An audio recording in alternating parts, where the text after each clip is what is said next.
Right. Okay, we're live. Right, hi there, guys. Another chat video, and I'm here with Steve Hixxy. Do you want to say hi, Steve? And for those who don't know who you are, explain what you do. Yeah, hi guys, Hixxy here. Yeah, I'm just a part-time UK reseller on eBay. I started doing this properly about January this year, and just been learning ever since, really, watching everyone's videos and that. I used to sell fishing boats years ago and like bigger items like quad bikes and things like that, but I've got more into the general side of it because I haven't got the room to do what I used to do, or the money. So yeah, that's it really. Just buy off the car boots. Done a few auctions, been to the auctions, bought stock, and just the same as what we all do, really. Yeah, so that's me. So how are you finding your reselling? Are you still enjoying it? You still getting lots of stuff? Yeah, time's a problem for me, to be fair, because I'm not doing it full time. I'm having a struggle with a lot of the items I'm selling. So what I've sort of doing is changing my model slightly to try and find bigger margin items, which frees me up a bit more time, and I'm still making a bit the same sort of money.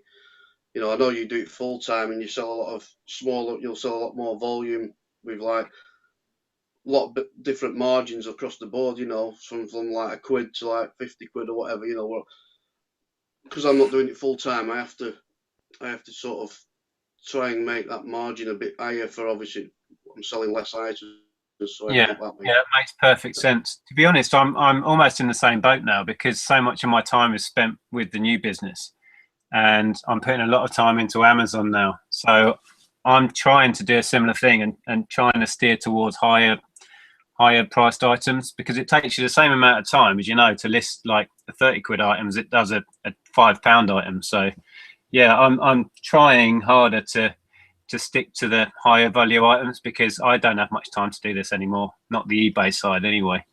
But Yeah. yeah, are you using Amazon at all, or have you not gone down that road yet?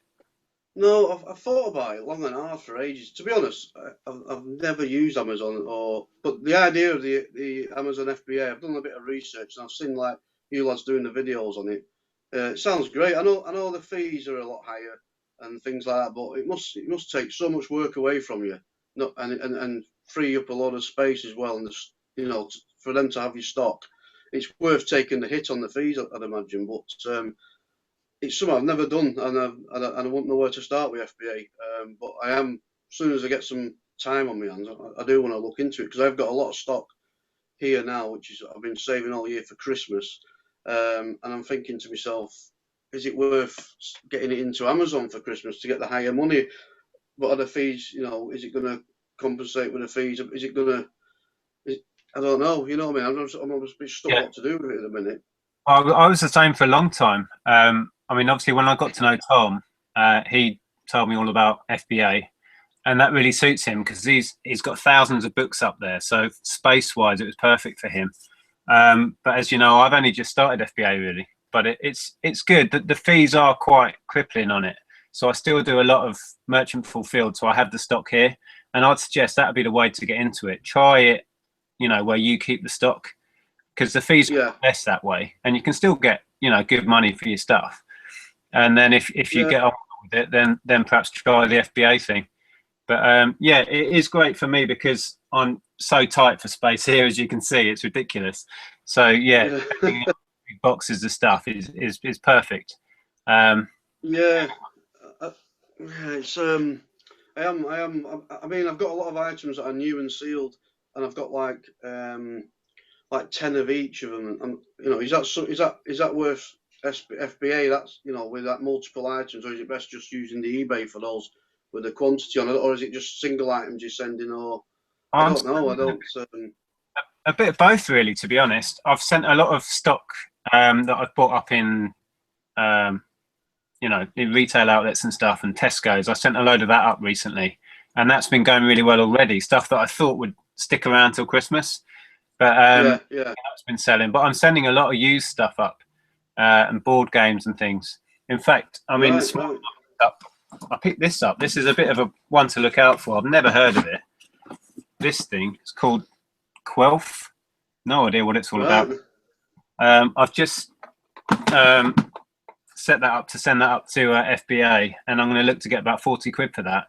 Because the other good thing about Amazon is you can search the history of the sales using this camel website, and historically Yes. that sells really high. So I'm putting it on where I think I can get at Christmas. So yeah, it's good for stuff like that. Another one. Yeah, it makes sense. Definitely makes sense, that, doesn't it? A lot of the stuff I've been researching on at the minute on eBay. The price isn't there for it, but on Amazon it seems to be a lot better price. And I'm thinking towards Christmas it'll probably rocket on Amazon, you know. But I don't know what it'll sell like on eBay. I've had a look at that camel, and some of the items now I'm struggling to get like 9-10 quid for. I'm probably going to be getting nearly to double that, you know. So stuff like that it's probably definitely worth me doing that, you know. But it's just getting the time to get set up and get on with it, you know. To be honest, Steve, I mean, prices on eBay, you'll find will shoot up. If you can hold out till December, you'll be getting similar money on eBay anyway. I mean, I wasn't doing FBA last Christmas, and I sold 90% of my stuff on eBay. And the stuff I held out right till December, in the middle of December, I was getting a premium on those items. But the beauty of FBA is because you're selling to the prime customers, you can ask real top whack. But yeah, it's all an experiment for me as well. I don't know how it's going to go at Christmas, but I can only assume I'll be getting the top dollar for it.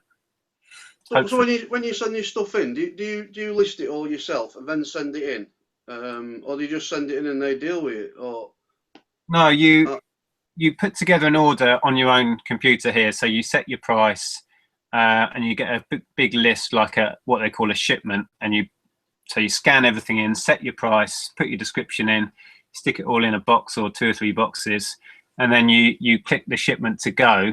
And well, I label it all as well. You have to put these unique barcodes on, and then when they receive it, then the item like goes live. If you know, so people can then buy it once they receive it at the warehouse. So it's fairly simple. The first time I did an order, it was really complicated. It's like anything. You just, once you've done it a few times, it's quite simple.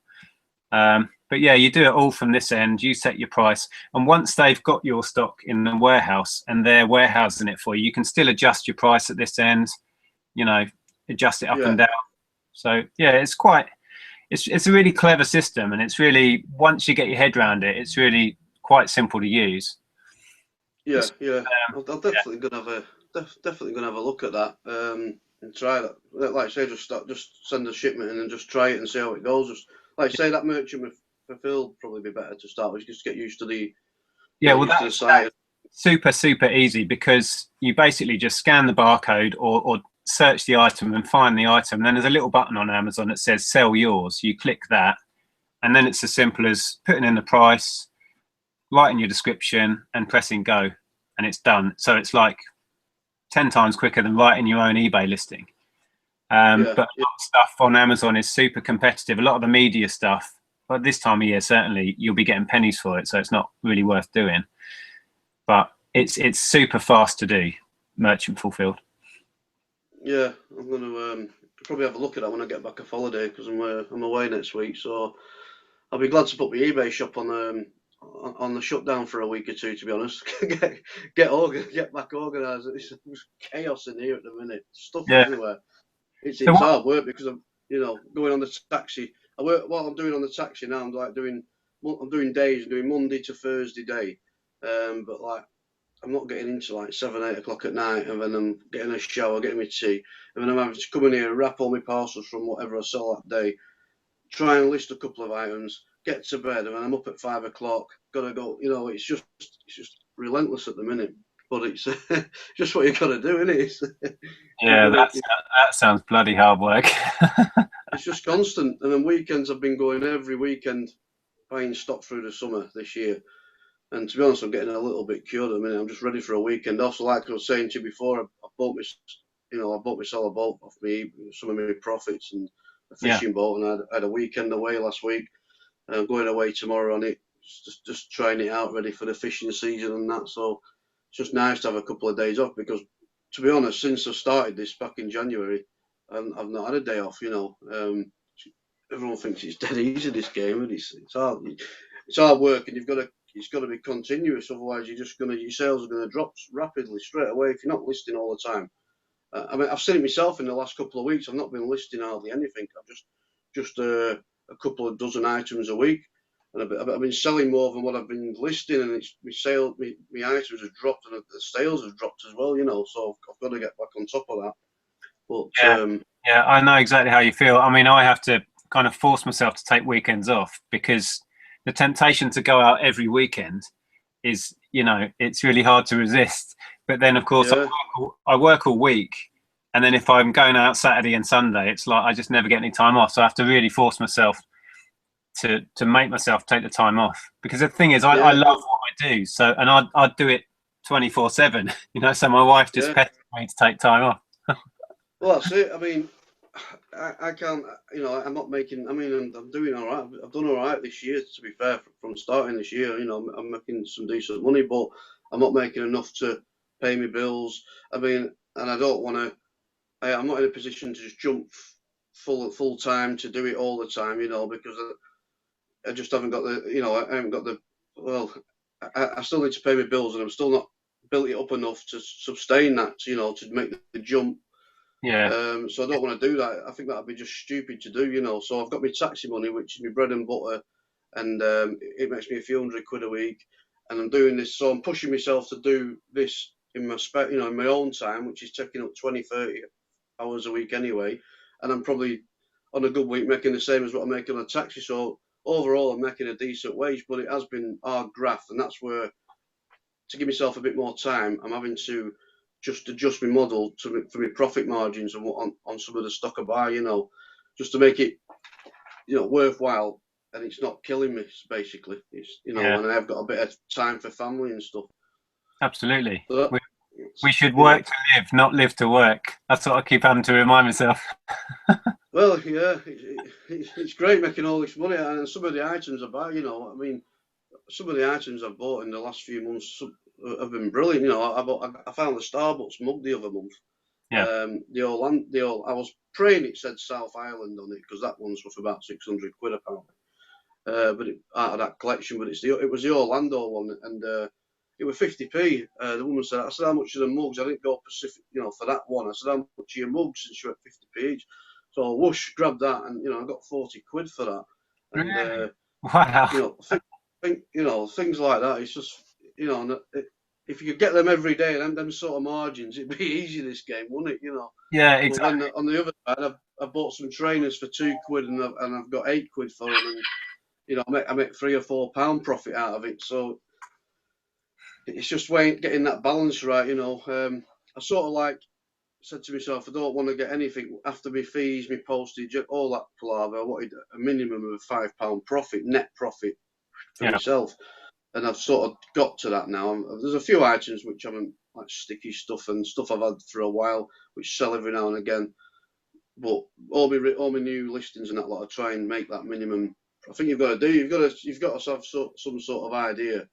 It's all right watching videos and buying something and making £1 and that lot, but it's all right if you want to do that. But I've got so many hours in a week, and I want to try and I have targets. If you don't have targets, you're not going to, advance in what you're doing. And so I set myself targets each month, and I meet them, but I just try and push a bit more every month.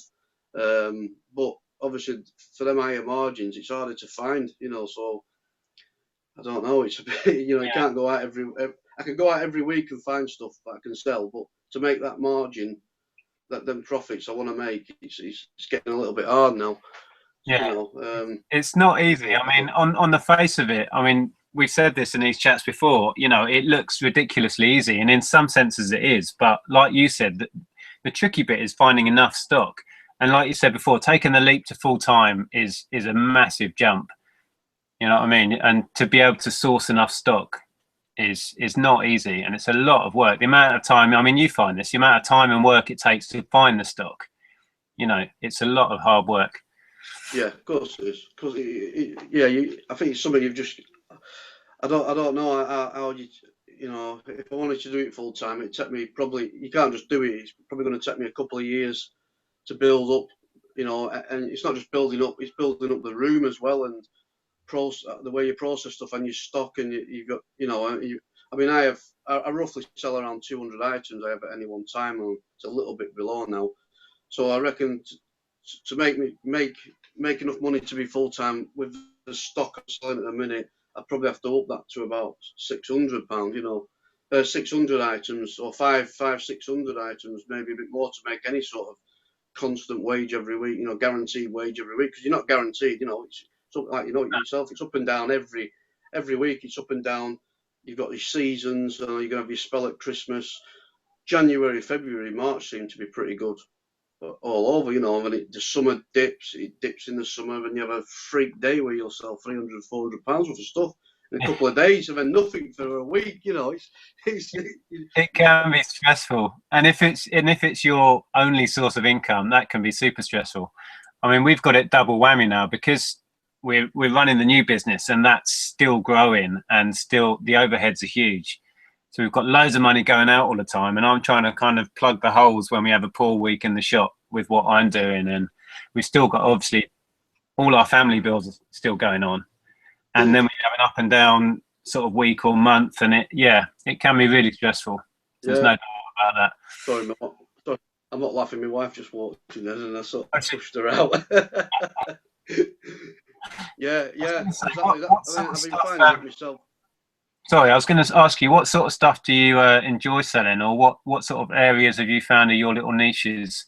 Because what I find is most people, you naturally gravitate to something. So what are you finding is the good stuff to look for? Well, I mean, apart from the usual, I think that the ashtrays, the pub memorabilia stuff, you know, the ashtrays and all that, that I showed in one of my videos, all that sort of stuff, I like that. And it's weird because I got the ones I first got was the Fosters. They were plastic rectangle Fosters ones with amber nectar around the side, and I think I paid £1 or £2 for a stack full, and I ended up selling them in pairs for like, I can't remember if it's like £12, £13, £13 I think, including shipping.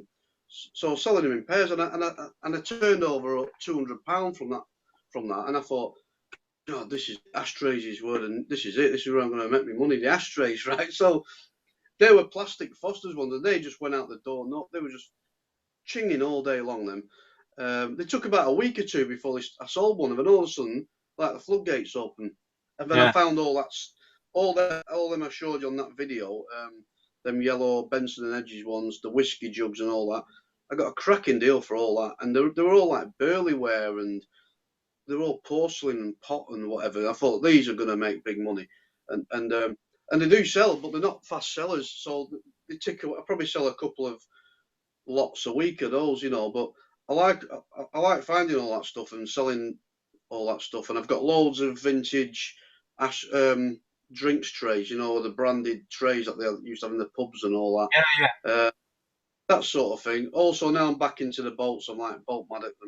You know, I've bought myself another boat, so I'm boat mad, and I've sort of been round the boatyards and asking if there's any old scrap stock for sale, you know. And I bought a job lot of like bow rollers and stainless steel bits off boats. Anything stainless steel or aluminium, like cleats or anything like that, are just worth fortunes on eBay. The money you can get from them is unbelievable. I mean, I paid £30 for a job lot of stuff, and I got loads.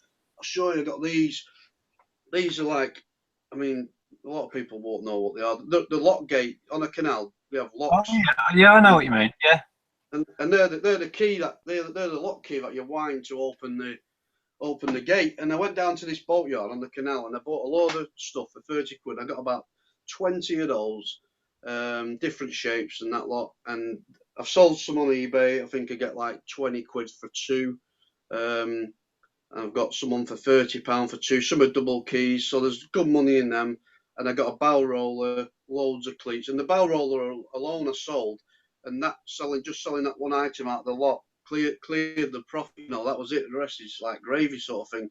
So that sort of stuff I'll always look out for, like stainless steel. You know, I'm always buying that. But yeah, well, The more you do this, Steve, you'll find that you can spot it. You'll just know that there's going to be money in that.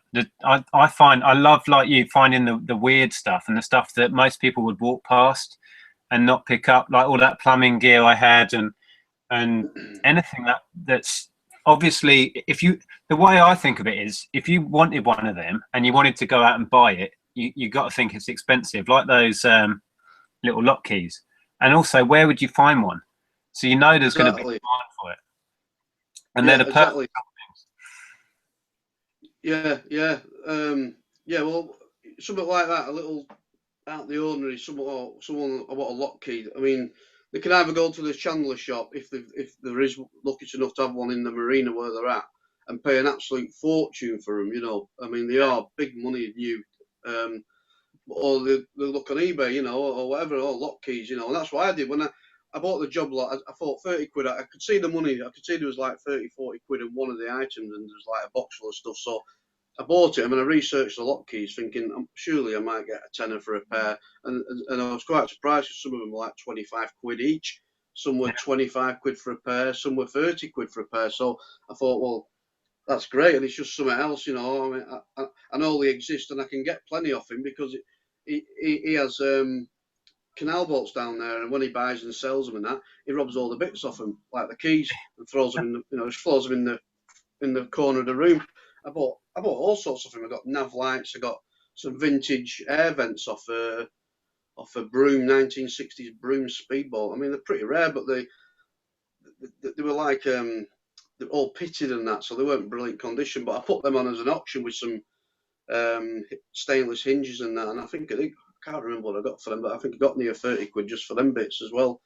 Yeah. So I like to look for stuff like that, if you can get in with that guy and get stuff regularly, that would be a nice little earner. If he keeps stuff back for you, Yeah, well, to him it's just junk he's got for now, and he's thrown in the floor. So he'll go, oh, there's them down there, and you chuck them in a box, and they fill a box. And I'll say how much. He'll go 30, 40 quid or whatever, and I just pay him, and and I fetch it home and go through it all, and he's not bothered to him because he's just come off bolts. It's just stuff he's dragged off. When he sold the bolt, he's cleaned it out and sold it. He's took all the crap out of it, thrown it in a corner, and I've just gone and bagged it up, and it's free money for him. He doesn't have to advertise it. He doesn't have a load of lock keys building up all the time and a load of junk he can't sell in the shop. So he's happy to get rid of it for whatever, Exactly. So I try and find deals like that because they're worth having, because they're no brainers, aren't they? Because you can just you can see. Yeah. I mean, you've got to have an eye for stuff, haven't you? I mean, I'm not brilliant, but I can sort of spot some and go. It's like them things you got, them plumbing things. If I saw a box full of them, I'd have them away, because I know I could sell them, Well, that's it.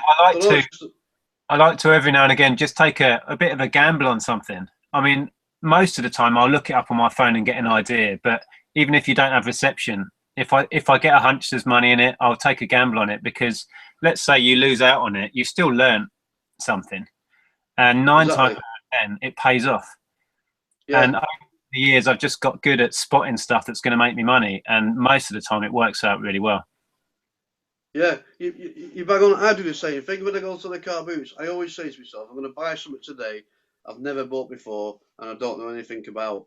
I'm only going to spend a few quid anyway, so I always look out and try and buy something I've never had before, and then doing that, you might not sell it, you might chuck it in the bin, but at least you've learned something, and if it does pay off, and you made a few quid on it, something else to look for as well, so exactly. You're building up that inventory of stuff in your head that, when you go out to look for, One that I picked up this morning, Steve, it had the name Uno on it, which I know is a big brand, but this is Uno Moo.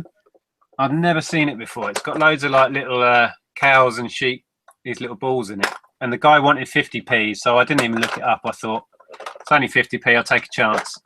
And I've looked it up, and these are well worth picking up. I've stuck it on Amazon for 20 quid, and I'm the cheapest on there. So yeah, that's another one to pick up if you see it. Brilliant, isn't it? You can't let stuff. You're not going to pass that by for 50p, are you? No, and I found a beautiful vintage Guess Who, 100% complete. I sold one of these last Christmas for 20 or 30. So they're good. The proper vintage ones are the ones to go for with that. If you see them. Yeah. But yeah, They're it's easy great. money. I mean, yeah, brilliant. I mean, I still pick up the board games. You know, I pick up quite a few. I sell a lot of the Buckaroo. Strangely enough, I just can't sell enough Buckaroo. I don't know why. I just put it on. I don't get big money. I think I put them on for £9.99 free shipping, and they're costing me no more than £1. But they're easy, and I just seem to sell loads of them. I've got a load there ready to list, and I got this the other day. I don't know if you've seen it, but I picked up this. They were £1 each. I got a Ghost Castle for £1, and I got that Hero Quest. Oh, And, nice. Yeah. I think I've got that listed at about £65. I think. Wow, really? About 15 watches on it. So, and it's got one piece missing. I mean, it's thousands of bits. It took me an hour to go through it all. There's a couple of pieces that I've had. A couple of the men have got an arm broken off, but the arms are still there. So I'm going to intricately glue them back on. Super glue them on.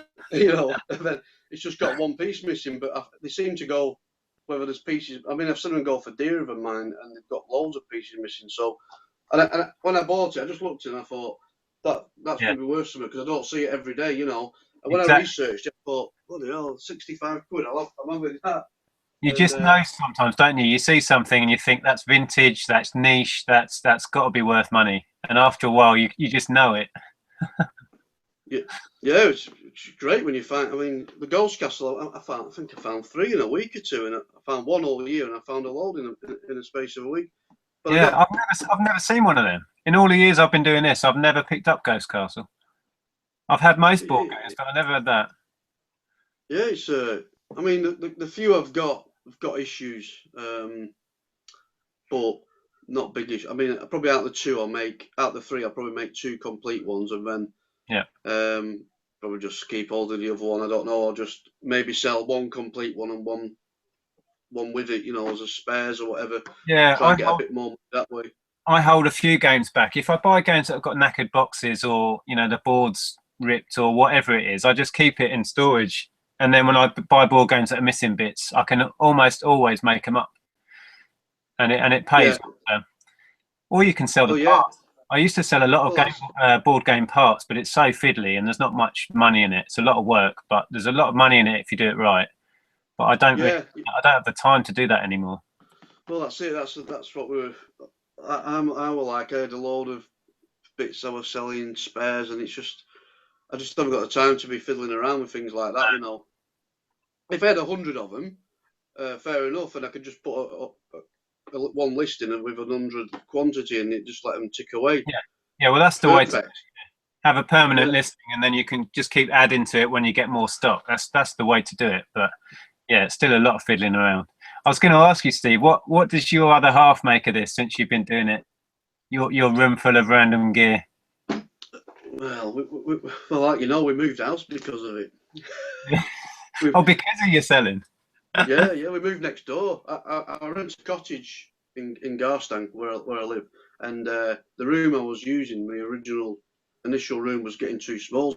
So next door came up for rent, and we asked the landlord if we could move next door, and it was a real big hassle to do it because he had to sort out. He knew what I was doing and that a lot, and he's a solicitor, nice guy, but he's a solicitor, so everything's done by the book with this guy, and it took ages to get moved because we was trying to sort out the insurance for selling stuff on all this lot, and it took months to move it when we moved, and so I've set up in here now. So yeah, we moved because of it, but it's a better house, it's a bigger house, and I'm out of the way sort of thing. I'm not like annoying her, so she's happy. She sits there and drinks a bottle of Lambrini and watches a telly. So yeah, and then every month I'll rake me PayPal account and take her out for a fancy meal and that, so she's happy. So she doesn't go out around the boot sales with you then? She's not into the bargain hunting, no? Well, I was just going to say she doesn't like it when I drag her up at 4:30 to go to a car boot because I don't have a trolley like you. So my wife's my trolley sort of thing. She runs back and forward to the car, but she doesn't come all the time. But yeah, and she can be grumpy at that time of the morning as well. So, God, I would be at 4:30.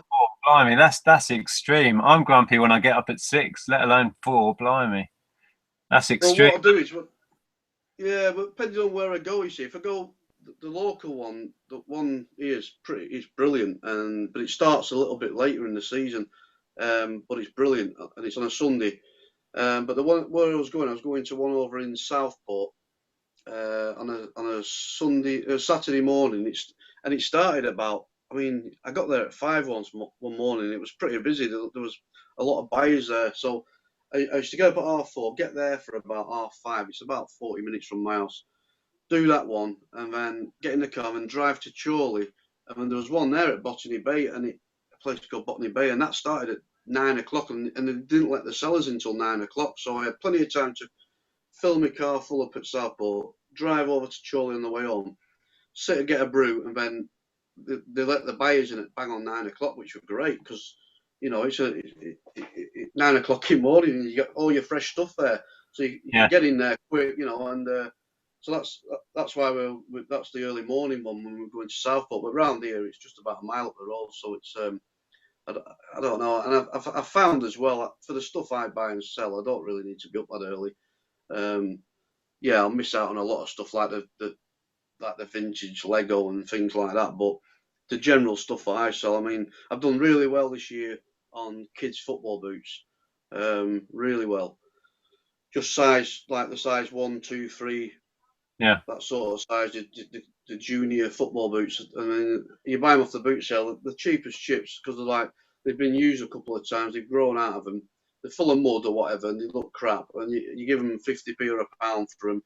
And I've easily resold some of them for like 15, 16, from like a tenner to 15 quid sort of bracket, with the shipping. And so that I enjoy selling them. They're an easy thing to photograph, easy to list, and they're quite easy to sell. So I've done well with them. And the kids box section book, the box collection books, like the horrible history. I've sold tons and tons of them this year. They're fantastic. They are. They don't get as much, but then the horrible history ones, you see like a fancy niche one, and you think, that's worth loads of money, and I'll pay like £2 for them or £1. They're not mega money, but they just seem to sell well. And I've noticed a lot of people in their halls and that are picking up lots more books now. I think I'm influencing people again because I'm big into books now, and I'm really experimenting and trying to find different niches in books and what works well. And those sci-fi ones I haven't listed yet. I don't know if you saw the video where I bought hundreds of sci-fi books. No, I don't think. Yeah, I've got hundreds of them. Really nice vintage, like 70s. Some going back, I think, almost to the 60s. There's loads of money in them. I sold some of them, but most I haven't listed. But yeah, books is great. I picked up a load more horrible history books actually, but they're being a bit slow for me now. There seems to be loads all over eBay, so they've slowed up a bit. Yeah, they are a bit slow. I mean, I sell loads, loads of them, but I don't sell loads. I'll sell a couple of sets a week or something like that. But they just something that they just sell, easily, and they're easy. They're not going to break. I've had a couple of issues lately with. I had an issue with a video recorder which I tested and sent that out working perfectly, and the guys moaned, and I've stopped. It's sort of like put me down a little bit because I'm thinking, is this guy having me away? And a couple of Walkmans I've had issues with as well, which have worked perfectly, for me.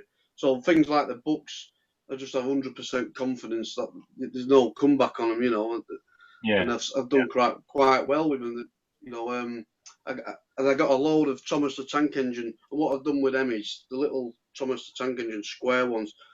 There's about 50 or 60, and what I've done with them is I've been selling them.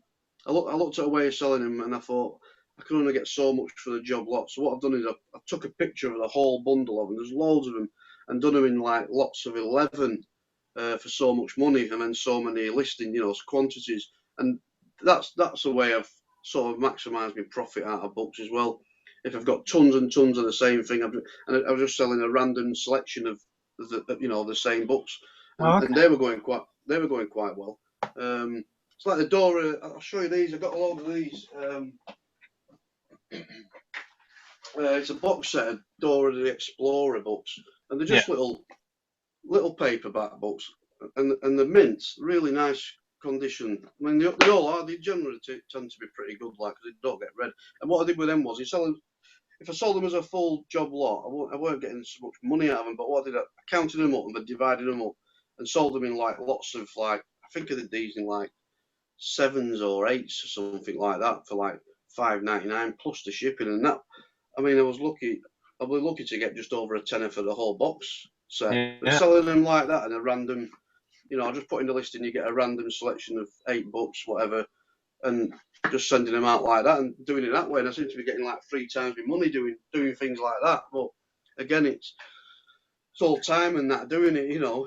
But that's ways I've been trying different ways with the kids' books. I mean, they all sell one way or another, but trying to maximise my profit because there is a lot on there, and you know, sometimes I've even sold them the box set I've got. I've even thrown the box away and just like added a few little other books to the box set and done it as a job lot that way, and got more money than I get it in a nice box. You know what I mean? Exactly. It's strange. It's weird, isn't it? What people will buy. I think what you're doing is, you know, you just got to use a bit of initiative and do things differently, make your listing stand out. It's like with the old Jacqueline Wilson that I know everybody's reselling now. I've stuck a couple of, I picked up a couple of DVDs for like 50p each and chucked a couple of Jacqueline Wilson DVDs in that, and that then sold for even more money. But they're, you know, very little extra cost, but it just adds to your listing. So when someone's browsing, they think, well, I can get 2 DVDs in with that one, and you know, for only a couple of quid more. And it's just outside the box and making your stuff stand out. That's the key, I think.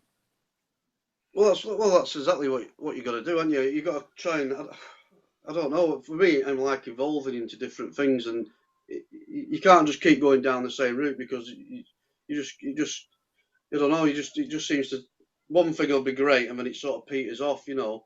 So you've got to try and keep evolving, trying different things, buying different things, and trying doing different things to what other people are doing, and just do your own. Just like I sort of like branch out. I do you know, I do buy things that you've shown. That's how I got started, obviously. But from there, I've like branched out and gone my own way, sort of thing, and tried different things. And some things have worked. I mean, I keep trying to say to people, don't just do exactly what I do. You know, take what I do, exactly what you just said. You know, get some inspiration from me and from your videos and Joe, who's fantastic, and Tom. But then just find your own way of doing it. There's no right or wrong. People message me all the time, how should I sell this, or how much should I ask for this? It's like, just use your initiative, people. You know, it's not rocket science really. And I just make it all up as I go along. That's all I do. Well, a lot of it is, isn't it? I mean, a lot of it is that, just making it up as you go along, and like do your research. You know, I spend a lot of time researching items, and I find keywords as well help a lot. You know, using. I mean, I use. I mean, in my title, I use every keyword, every letter available to me. I use some way or another. Yeah. And like, you know, yourself, I've come unstuck the other week with the Duplo and the Lego. that with the issue with the Lego, when the woman bought, I've actually put, it was a mixed bag of Lego. It's like I think it's half kilo bags that we're doing, and it was just Lego and Mega Blocks all mixed up. And I put in the title the mixed bag of whatever Lego and Mega Blocks, and then as well I've put Duplo and I've put this, I've put that, and then the woman's bought the bag and said, she's left me a neutral feedback, and she said, great item, but the Duplo's smaller than the original. But in my description, I read that and I thought, that's strange. It's not even Duplo, but it was a keyword. But actually, in my description, it said Lego and Mega Blocks mixed bag. So I explained to the woman, I asked her if she could change her feedback, because I said, if you read the description, it does actually say Lego and Duplo, and it was just, I tried to explain it was a keyword. And I ended up refunding the woman. It was only it was about 6 or 7 quid. I mean, to get rid of the feedback, it was worth it for me. So she got a bit confused with it. So I said, I'll tell you what, love, keep the Lego, keep it, I'm not bothered. I'll send you the money back. So I sent her the money back. And then I thought, nothing really happened with the with the feedback. So I contacted eBay and they said, oh yeah, it's within our guidelines that we can remove the feedback anyway. You don't need to contact her. So I've refunded her the money and explained to her, but eBay would have just, they retracted the feedback straight away, the same day I think, or by the day after. So it was a bit of a strange one really, but yeah, you have to be a little bit careful with keywords. But I did actually make it clear in the description, you know, that it was just Lego and Mega Blocks. But so yeah, I've had a few little issues like that. I don't know if you get problems. You must get problems all the time. Oh, You know, all the the more time. stuff you sell, you're gonna get, you know. Yeah, I had a strange one. Well, it'll be in a video that's going up soon. But I sent out a DVD, and this guy, well, I had it back. It says on there, return to sender. So I messaged the guy and said, I've had your DVD come back to me. Somebody's written on it, return to sender. So I said to him, you know, did you provide me the right address? Because it looks like it's gone to the wrong place. And they've just said, return to sender because this person isn't here or whatever. And he came back to me and he said, well, I've got the DVD now, thanks. Don't worry about it. But I'm thinking, what's this then? So I'm just going to leave it. I mean, if he's happy and he thinks he's got his DVD, you know, what can you do? I know. I saw. I had something the other day. It's a few weeks ago. I sold. I'll show you actually. It was a Sony radio. I sell quite a few of these bedside clock radios, Oh, and yeah. it's this actual item. It's a Sony Dream Machine, right? And I've advertised it and I've sold it. I sold it weeks ago. I wrapped it up and sent it to him, and then just awaiting feedback really. And then my brother came round the other day. He's not been for a while, so I was showing him around my stock room, and he has a look round for stuff for himself and all, you know, because he'll buy some off me if he likes it.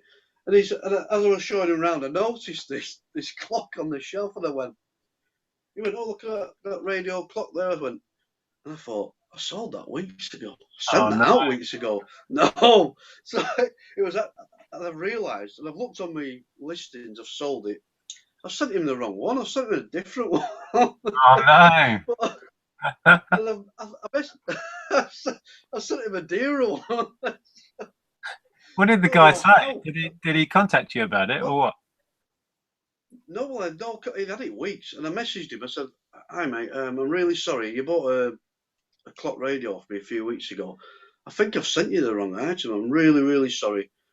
Just let me know if this is, you know, if that's correct, and I'll either send out the right item or I'll refund your money." Because I panicked me. I'm trying to, you know, about feedback and all that. It Yeah. stresses me out.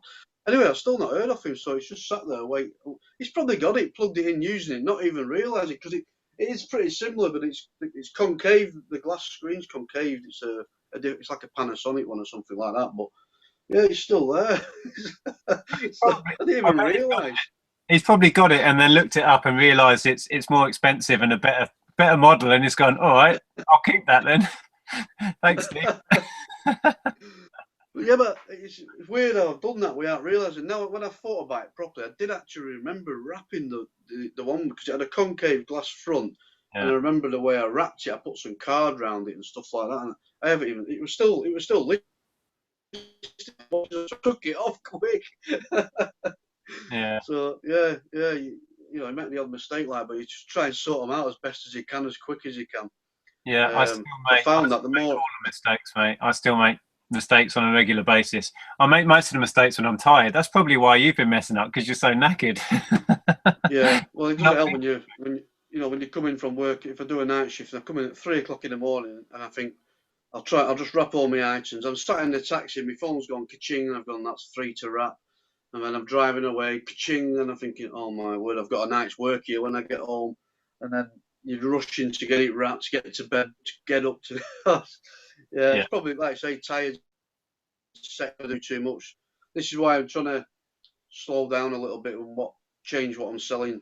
Maybe not sell as much, because on a good week I've had spells where for having 200 items, I've sold over 45 items one week. For the amount of listings I've had, it's been quite good. And then obviously I've got to find that amount of stock again and relist it the same. You know, by Sunday night I like to have everything relisted, ready for the week and start again. But it was just getting a bit too much, to be fair. It has slowed down a little bit now. I've had a little bit of a lull this last week. Probably only sold 1 or 2, maybe 3 items a day. Not even that on some days. But it's slowed down quite. Well, whether that's down to me listings, Well, it's lapsed a little. end of the month. things always dip a little bit end of the month, so everyone will get paid again shortly, and then it should pick up again beginning of the month. And plus, people are now starting to think about Christmas because, I mean, Christmas, I was in Poundland, Christmas decorations all out in Poundland, you know, so people will start thinking about Christmas now. So I wouldn't be surprised if people are gift buying already. Yeah, I've noticed actually a couple of the items I've had on all year, new and sealed. Like I've got a Mrs. Brown's Boy board game, brand new and sealed. I think I paid about 50p, or it was £1 or something from a jumble sale or something like that. And I looked at it, and in the past they'd sold for like as high as £20. So I put it on at like £18. I think I got it on £19, and I've had no interest for months. Just relisted it, and then all of a sudden this month I've got like loads of watches on it. Like, so I'm just wondering whether people are starting thinking about Christmas now. Yeah. You know, actually on there browsing, looking for stuff for Christmas now. You know, so it might be. I don't know. I'll probably when I get back off my holiday next week, probably start maybe putting some stuff on for Christmas. At my high price for Christmas when it's work done, then it's all on ready. You know, I might shift a bit because I've got quite a lot of stuff now. I'm gonna have to get listed and, like, you know, get sold really. So I know that feeling. I'm just, honest to God, I'm looking forward to this week putting my shop on a. I've not looked it up yet, but you can shut it down or whatever for a week or two. And I'm looking forward to shutting it down and forgetting about it for a couple of weeks. Because I've not had an holiday this year, I've had nothing. I'm going to Magaluf next Saturday or Friday. I think next Saturday. Yeah, a week today, going to Magaluf. So I'm gonna just let my hair down for a week, forget about it, and just. Yeah. Oh, Tom was out that way last week. Tom was over there. He popped in and seen me on the way back. Yeah, I saw the video. Yeah, he said he'd been to Magaluf. Yeah. I'm looking forward to it. It'll be quite good. I weren't going to go back. Sorry, go on.